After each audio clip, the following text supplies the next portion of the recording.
I'm James Levesque, and this is Life After Losses, where I share reflections on what it means to live with loss and how we grow beyond survival.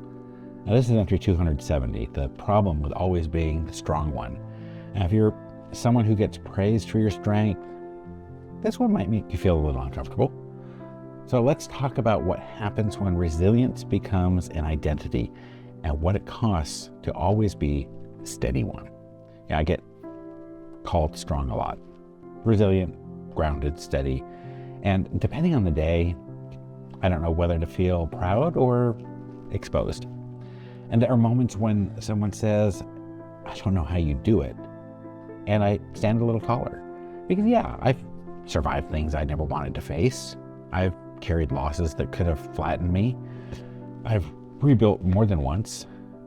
But there are other moments when that same compliment makes me uncomfortable. Because I know me. I know I'm not always strong. I know there are days when I don't want to carry a thing, when I'm tired of being the one who has to handle it, when I'm unsure, frustrated, grieving, restless, or just plain human. And that's where the problem begins. Strength at first is a response. Something happens, life fractures. You don't have a choice but to rise.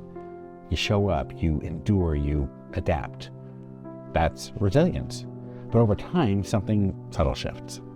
Strength stops being something you did and becomes something you are.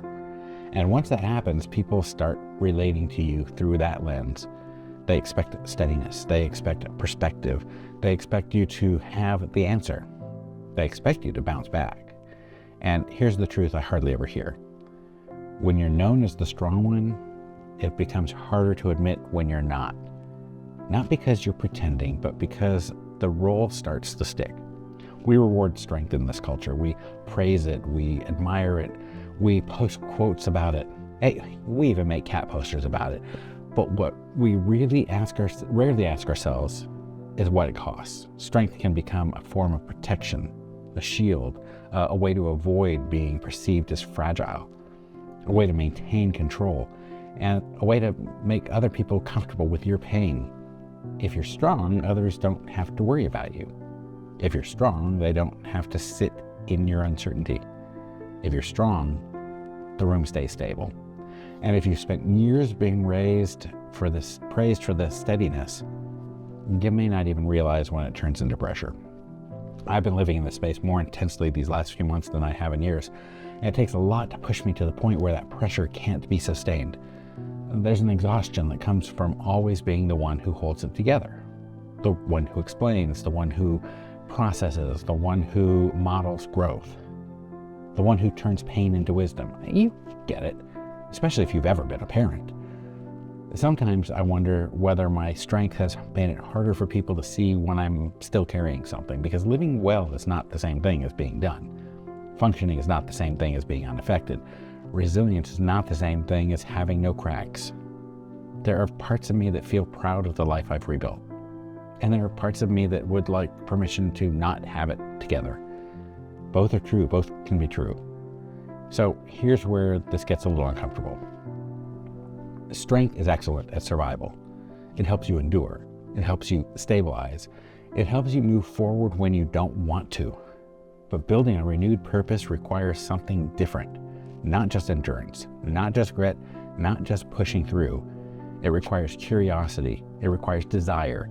It requires softness. It requires the willingness to say, I don't know what I want yet. That's not weakness. That's expansion. And let me say that again. Not knowing what you want is not weakness. And if your identity has been wrapped around being the strong one, stepping into uncertainty can feel almost irresponsible.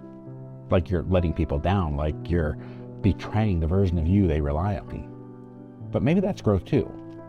So here's what I've been sitting with these last few months. Who am I when I'm not performing strength? It's not that I'm abandoning it or rejecting resilience. I'm just loosening my grip on it as the only acceptable version of me. Now, if you're someone who gets praised for your strength, let me ask you something that made me pause.